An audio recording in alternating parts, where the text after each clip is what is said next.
Hello, you are watching Chapter 12X, my FE6 hard mode 0% gross playthrough, brought to you by Don151 and Mekkah. Hi. So one of the gimmicks of this chapter, as you may have gleaned from the map preview, is that this chapter, like Chapter 9, has Fog of War. But unlike Chapter 9, the Fog of War in this map is a bit more lenient in that you can see the units have a bit more vision range than they did back in that chapter.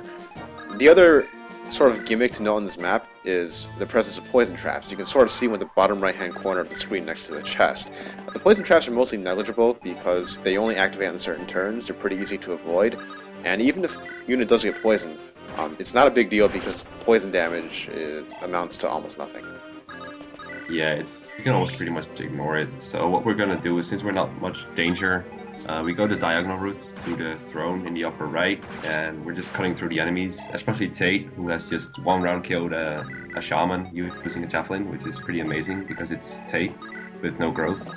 So watch that closely because it's not gonna happen again. But as I was saying, we're going through the diagonal route, first off because it's the fastest way to go there, and the other reason is because it actually has the fewest enemies compared to other routes you could take. There's some treasure chests scattered around the map, but we don't really need any of them in the far corners, so we're just going this way.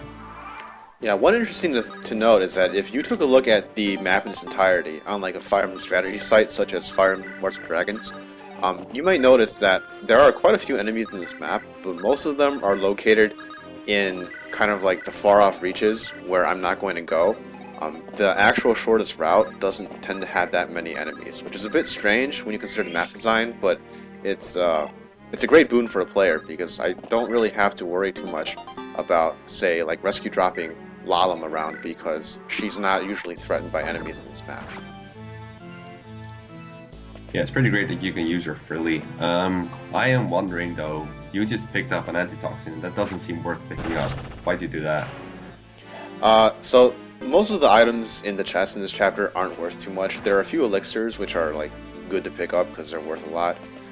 The Antitoxin is actually completely worthless. But the reason why I picked it up is because you see the thief that just moved?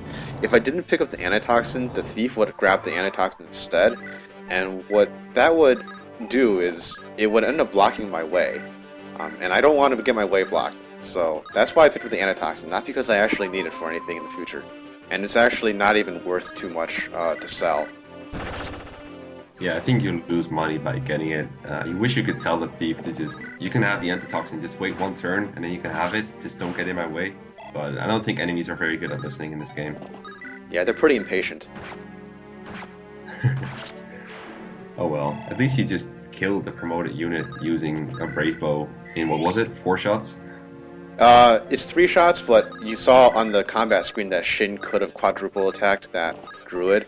This is pretty much the only time in the entire playthrough that you'll see a quadruple attack occurring, because brave bows or brave weapons weigh a lot and enemies don't tend to be that slow. That druid in particular is weighed down by Eclipse, which is a long-range tome that is rather heavy compared to the other tomes. Yeah.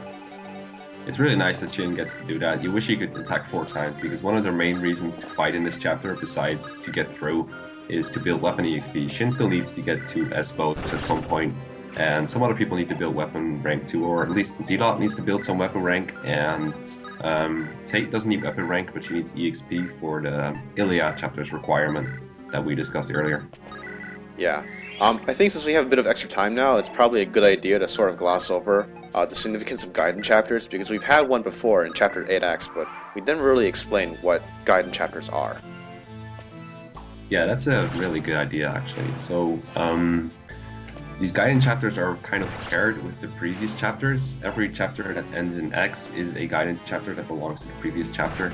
You can only access those if you fulfill certain requirements, but they are actually very easy requirements to meet, especially considering the rules of this playthrough, because they usually involve a low turn count, like below 20 or 25 turns, and I think most turn counts for this playthrough are like below 10. So that's how that's solved. And then the other requirement is usually leaving certain people alive, which is also very easy because that's part of the rules anyway. And then every Gaiden chapter you complete, you get a certain divine weapon, and at chapter 22, at the end of it, the game checks to to see if you have all the weapons, and if you do, you get to see the last few chapters of the game. It's basically extra content, but it's part of the story, so that's why we do it. Yeah, in order to get the good ending, the player needs to obtain all divine weapons, and they all need to be intact by the end of chapter 22, and then the player will get access to chapters 23, 24, and the final chapter.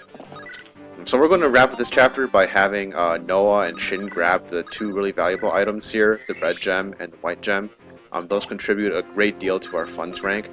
We saw Zealot just barely reach C axes, and Roy seizes a throne to obtain the Divine Axe Armads. So that's chapter 12X completed in 5 turns. We will see you next time.